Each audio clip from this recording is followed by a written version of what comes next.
विविध विषयों पर चारों पुत्रों का शिक्षण शुरू होता है।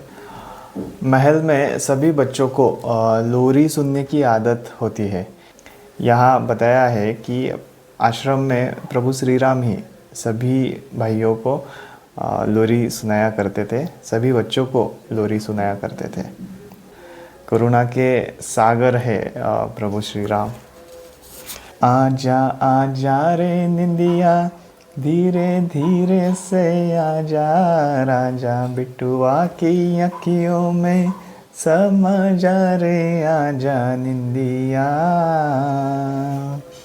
आजा आजा रे निंदिया, धीरे धीरे से आजा, राजा बिटुआ की अखियों में समा जा रे, आजा निंदिया। आजा आजा रे निंदिया। तो फिर यहाँ अनुशासन में रहकर शिक्षा ग्रहण की जाती है। अनुशासन से, अनुशासन, शिस्त, डिसिप्लिन, ये काफ़ी इम्पोर्टेंट है। हमने अब तक देखा कि सभी भाइयों की गुरुकुल में शिक्षा शुरू है। पहले गुरुकुलों में सर्वांगीण विकास पर पूरा जोर दिया जाता था। गुरुकुल की शिक्षा और आजकल की शिक्षा, इसमें काफ़ी बड़ा अंतर है।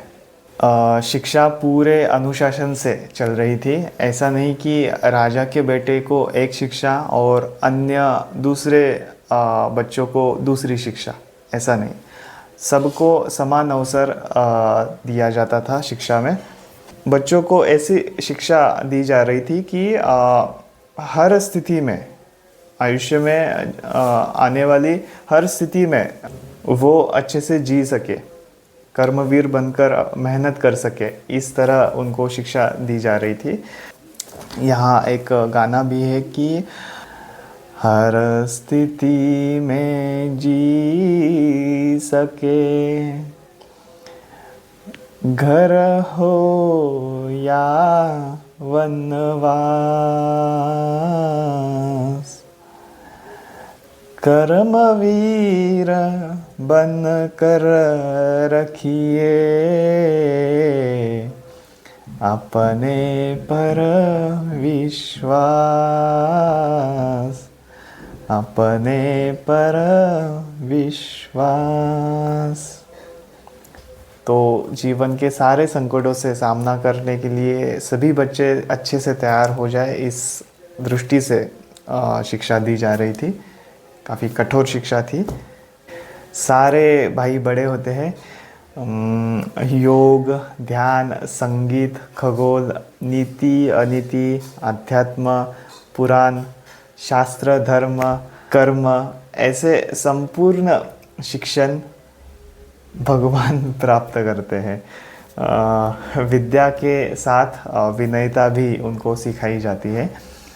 सारे भाई बड़े होते हैं। महाशिवरात्रि के दिन देवों के देव महादेव, उनकी पूजा की जाती है।